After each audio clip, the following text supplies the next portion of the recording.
Welcome to the Heal Your Hunger Show, where we get to the heart of why you overeat and how to stop. If you struggle with food and weight like I did, welcome home. Welcome everybody to the Heal Your Hunger Show. So happy to have you here. It is a great day to be alive. I am super excited about being here in the new year with you and all the possibilities that we get to create together, all the amazing ahas and all the amazing changes that we're going to make. I mean, 2020, this is big stuff. I'm so excited. I'm excited for the possibilities in my own life. I'm really in a very exciting stage in my life, and I'm really excited for you, and I want to support you and making some really impactful decisions in your life that will carry you into a whole new reality, especially around food. So I just want to tell you, I'm recording this live from the Secret Sauce group. And if you haven't joined us there, please do. You can watch the programs live there. Also comment on the show and also be up to date on new things that we're up to. You'll be the first to know about it. So just jump over to Facebook and go to the Secret Sauce, type in Secret Sauce to End Emotional Eating and ask to join, and we'll let you in. We'd love to have you. So yeah, also, if you're not sure if you're an emotional eater, if you really want to transform your relationship with food, but you're like, emotional eating, I'm not sure, go to healyourhunger.com and take the quiz. There's a free quiz on there. And if you know you're an emotional eater, take the quiz and find out where you are on the spectrum, because it is a spectrum, okay? On the low end is emotional eating, on the high end is food addiction. Where are you on the spectrum? That will inform what steps you need to take, and I'll help you know what those steps should be. So healyourhunger.com, take the free quiz, and yeah, let's start really engaging and getting you where you need to be and where you want to be in 2020. So today's show is really about what freedom looks like, what food freedom looks like. And the reason why I'm doing this show is going to be short and sweet, like all my shows. You don't need to listen to me drone on. So I just want to give it to you straight, give it to you as in a quick way as possible so you can get on with your day. But I definitely want to talk to you about this, because guess what? I have been doing breakthrough sessions. This is a session that I do that's complimentary. You can have this if you go to the show notes and sign up. You can actually have a breakthrough session with me.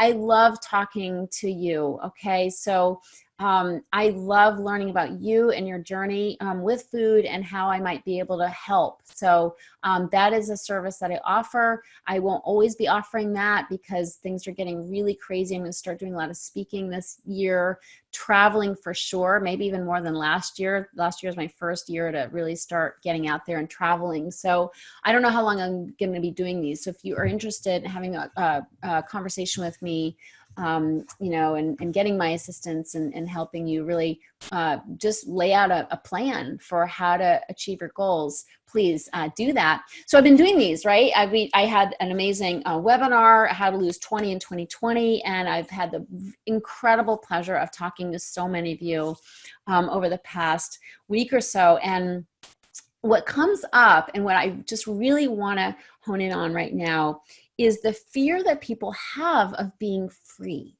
okay? It seems like you want it. Like, who wouldn't want to be free? But you got to understand, overeating and emotional eating is a lifelong habit for most of us. We've been doing it for so long, and it's like our best friend, right? Like those ooey gooey chewy foods, those are our best friends. The bread with the meal, the sugar, the brownies, the starches, like all these things, these are our comfort. This is our source of comfort. For some of you, it's like your only source of comfort. It's your only source of joy. And listen, if that's the case, it's, of course diets aren't going to work. Of course starting a new food plan is going to be short-lived, because where's your joy? Like, where's your joy? Where's your love? Where's your comfort? Where's your confidant? Where's that special being that you go to? It's food. So to take that away and just think you're going to lose weight, you're going to be fine. No, you're delusional. Like, you are going to be back to that food before you can even say freedom, because it's serving you in that deeper way. Remember the PEP formula. And if you're new to my work, I'm going to give it to you right now. And if you're not new, You're going to get it again, and it's probably good. You probably need to hear this again. The PEP is a way of identifying the 3 primary emotions that we use food to anesthetize. And the first one, the PEP, the P stands for painkiller. We use food to anesthetize pain. If you're in a marriage that's not working for you, or you think it might not be working for you, if you have a relationship in your life that is just like toxic and painful to you, if you're in a job that doesn't fit you anymore, or if it's not your calling and you're just dragging yourself to work day in and day out, it's just a job, it's a job but nothing more, it's not feeding your soul. If you have kids that are difficult, maybe they're on, they have some kind of mental illness or some kind of disability, and you are there with them constantly, that's taxing. That can be painful. Let's call a spade a spade. It's not easy. Being a parent, period, is not easy. And then beyond that, a kid that's got special needs, that's very taxing. So that can create pain in your life. Or maybe you're lonely. Maybe you don't have soul-filling relationships. You got maybe some ladies that you get together with, but they chat about stupid stuff, and you're like, this is empty and I'm not fulfilled here. Or maybe you don't have girlfriends at all, and you've been isolated and alone and at home, and you're afraid to go out. Like, you've got some social anxiety. All these things are they create the emotions that are painful, and we use food as a painkiller. Okay. So pain is the number one thing that we're treating with food. We're anesthetizing. We're trying to escape that pain. We do it by eating carbs and sugar. Okay. It's not celery, and lettuce, because that doesn't kill the pain. That keeps us still aware of the pain. We go for that heavier, dense food because we want to kill that pain. The E in the PEP stands for escape. So, and mostly it's fear and anxiety that we're trying to escape, because as emotional eaters, we have a lot of that. It's like the Norton antivirus running in the back of our minds. We just have a lot of fear. I've lived with so much fear, and I don't seem fearful, right? But I still have fears. I still have fears about my business. I still have fears about relationships. I've been venturing into relationships with people, or I've been dating and just kind of got blindsided by somebody I really like. So I'm like, well, what the hell am I supposed to do with that? So, there's things that bring up fear for me. And in the past, I would be treating that fear. I'd be anesthetizing that fear with food. Okay. Just trying to escape it all, just trying to escape the fear. And so food is a great form of escape. I don't want to deal with it. If you've got bills, or if you've got financial worries or whatever, food is that great escape from all that stuff. It's like, we just don't want to deal, right? We're really good at burying our head in the sand. And that's what food does for us. The third reason we use food is for punishment. Okay, which seems weird because food's seems like reward. But the truth is, after a binge, we don't feel so rewarded. We feel kind of beat up, like we've just gone through the meat grinder. And, binging will do that to you. Overeating, getting stuffed, not fitting into your jeans, having to buy new pants because you've busted out of the ones you own. That is, that's punishment. We do that to ourselves. We morphed our own bodies by our eating behavior. That is punishment. Why? Because of guilt. Emotional eaters are so susceptible to feeling guilty. And so that's what we use food for, is to just beat the crap out of ourselves. It's so mean. We are so abusive to ourselves with food. Okay. So these are things that drive our eating. And certainly we don't feel free when we're doing that stuff. But my point in bringing up the PEP is that it serves us. The food serves us. It is serving us on an emotional level. So to think you can just snap out of it, 2020, new goals, new me, not going to happen, because you haven't addressed, you haven't learned new tools for how you're going to get by in life, how you're going to deal with that pain, how you're going to deal with that fear, and how you're going to deal with that guilt. If you don't deal with that stuff, you'll be right back in the food. So what does food freedom look like? It looks like getting to the place where you don't need that stuff. And the reason why I bring this up is because I've been talking to people who are like, I want to be free, but I don't want to let go of my foods, like my ooey gooey chewy foods or my carbs. I am afraid to let that stuff go. New clients who come into my program, they're telling me the same thing. And what I'm saying to that is, guess what? You don't have to pull yourself away from these things. You do not have to let those things go. Sounds strange? What's she talking about?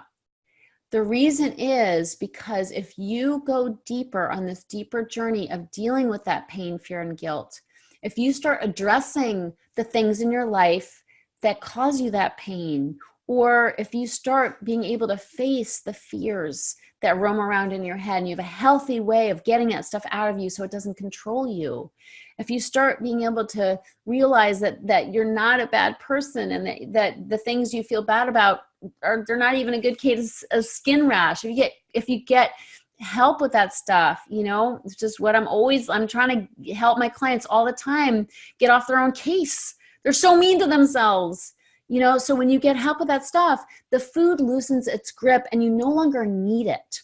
See, it's hard to imagine letting go of things when you perceive that you need them. Like you perceive you need the comfort, you perceive you need the crutch of those things.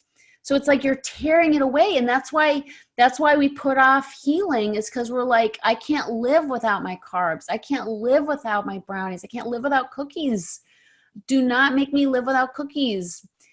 Friends, I don't make anybody live without anything. I say, have at it. Let's go deeper though, so you no longer need it. That's the key.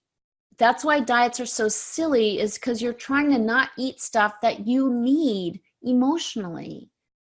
Okay? I hope this is making sense to you. Give yourself a break. If you haven't let something go, if you keep going back to a food that you're addicted to, stop beating yourself for it. You can't let it go. Otherwise, you would have. You can't. You can't see how you could live without it because, frankly, it's serving you and you can't live without it. Let's develop new coping skills so that you can live without it. That's how you're going to be able to live without it. That's how you're going to be able to stop going to it. It's like an abusive relationship. Like we just keep going back to the sugar. We get abused time and time again. It ruins our health, makes us feel like crap about ourselves, makes us hate ourselves, makes us bloated and have big cheeks. My God, anytime I ate sugar, my face I'd be like a pumpkin, it'd be totally round. It goes straight to my face, that inflammation. But we keep going back there, to that abusive relationship because we perceive it's got something for us. So let's give you a healthy relationship that you can go to, a healthy relationship with yourself and with your emotions, so you're not so daunted and you're not always running from them. Therefore, you won't need the food. It just loses you don't have a need for it. It loosens its grip on you. Okay, you don't have to tear yourself away from the foods you love. You have to, pivot, start like really embracing this journey of healing. And then it's like, big deal. I don't really need that anymore. It doesn't have anything there for me. There's no draw. There's no draw to that chocolate. No draw to that syrupy, sweet, like corn syrupy thing. It just doesn't hold any energy for you. That's the way you're going to transform your relationship with food. And that's what I show my clients how to do in a very clear-cut, step-by-step way. It's so simple. So much simpler than you realize, but you can't do it alone. My experience, and I know you're trying, I know you like to do things on your own because you don't want to let anybody in and you think you should be able to do this. It's food, for God's sakes. What's wrong with me? I should be able to overcome this on my own. I get it. I know you're doing that. I know you're saying that. And yes, you should. Under normal circumstances, it's pretty simple to just, moderate, right?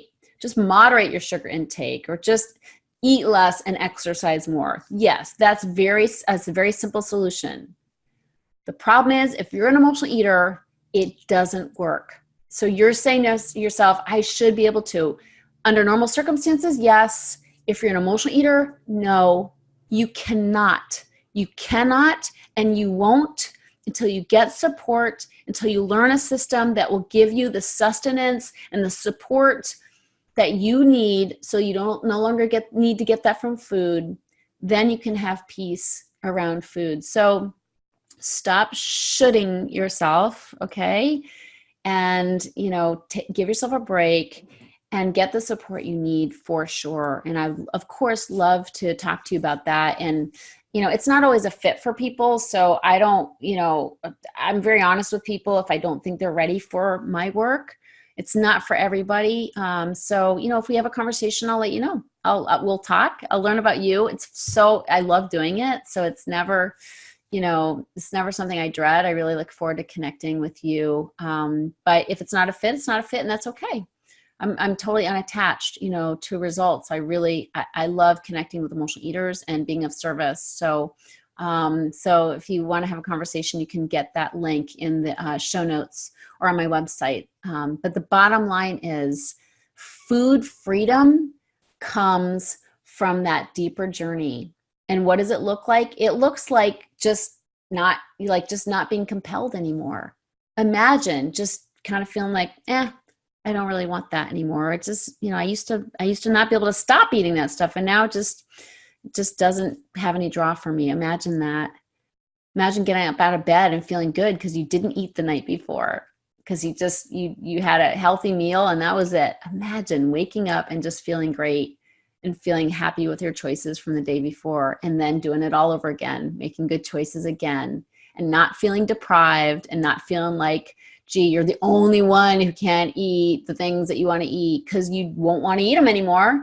And you'll be in a community of people who are doing the same walk, and we're laughing all the way, all the way through it and enjoying this new path. So that's what food freedom can look like for you.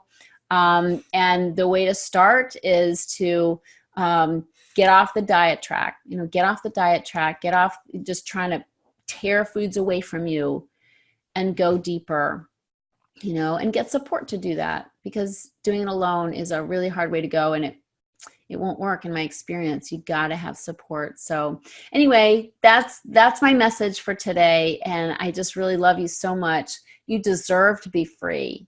You deserve to feel like you deserve to be free. That's what I want. That's what I want to give you. I want to give you the belief that you deserve freedom, because that's the only way freedom is going to happen, is when you know you deserve it. And if I can convince you that it's not hard and painful, that it's actually like freeing and beautiful and wonderful, and you don't even miss the foods that beat up your body, even better. That's what I hope I get through to you about today. So let's do this. So happy to be with you. Thanks so much for joining me, and I'll see you in the next show. Happy New Year. If you enjoyed this podcast and want to get free support, insider health info, exclusive invites to events, and more, visit healyourhunger.com.